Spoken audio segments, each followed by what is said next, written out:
At ito na po katubig ang ating final testing at kukuha tayo ng sample sa ating purified water o ito yung ating finished product. Kailangan po natin siyang punuin. Then kunin natin yung ating TDS tester, then check natin yung ating purified water. At yun nga po, 0.5 ppm. Actually pwede pa maging 0.1 yan guys. Kukuha tayo ng sample ng galing sa membrane. Papakita ko sa last part ng video guys.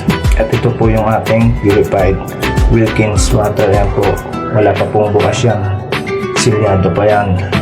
Check po natin. At explain ko lang sa inyo, it's based on my experience. Nag-seminar po kasi ako. According to sanitary engineer, below 10 po, pasok po yan sa purified water. And may dati po kasi akong water station. Binitawan ko lang kasi nga po nag-abroad po ako. So guys, sinali na natin yung sample ng Wilkins purified water.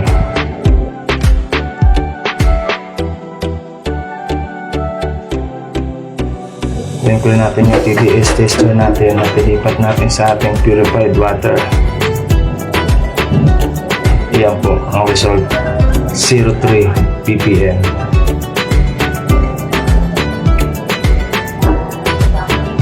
Ayon sa Wilkins.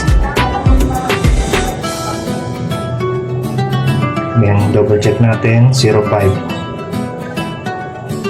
Then ta-transfer na po natin yan guys dun sa ating water electrolyzer.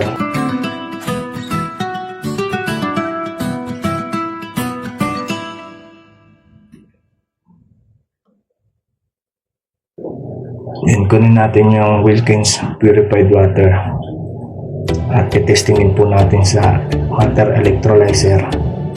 Yan guys, wala pong cut yung video, continuous po yan guys.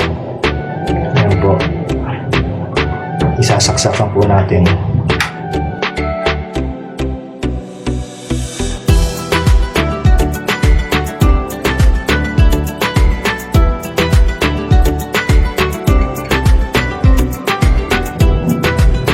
Yan po, hirap isaksak kasi nag-iisa lang ako.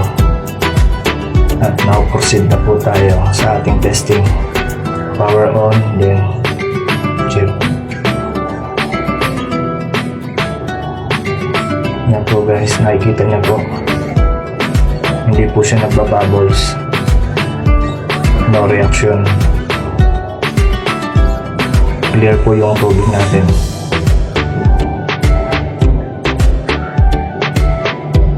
Dun sa unang binidyo ko guys, dun sa tap water and sa wastewater natin, nakita nyo agad seconds pa lang nag-iiba na yung kulay ng tubig, pero yan, clear pa rin.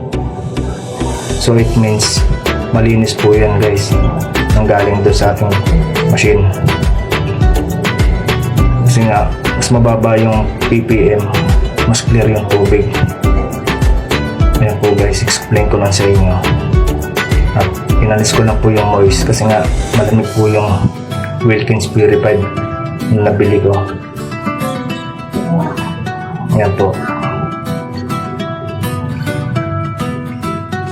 tuloy-tuloy pa rin yan guys yung video, walang cut.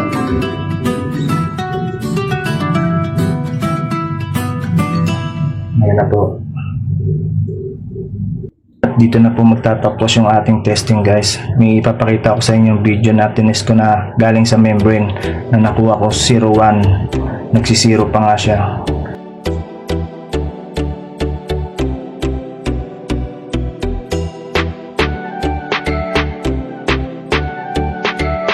At ito na yung guys, yung nanggaling sa ating hose na lumabas sa membrane. Kumuha po ako ng sample dyan. Ayan po.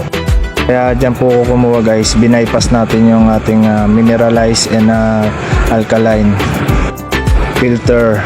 Meron po kasi siyang mineralized content na nakukuha, kaya naging 0.5 yung TDS natin kanina. At ito po yung pinaka pure niya nang galing sa membrane. Kukuha tayo ng sample, then check po natin sa ating TDS tester. At yan na po, ibalik na natin yung hose sa pressure tank. Then kuha tayo ng sample. Yan po. Ayan po yung lumabas sa ating TDS 0001 00TD.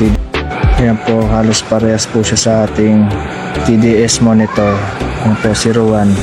At yan po magtatapos yung ating vlog. Maraming salamat sa panonood guys.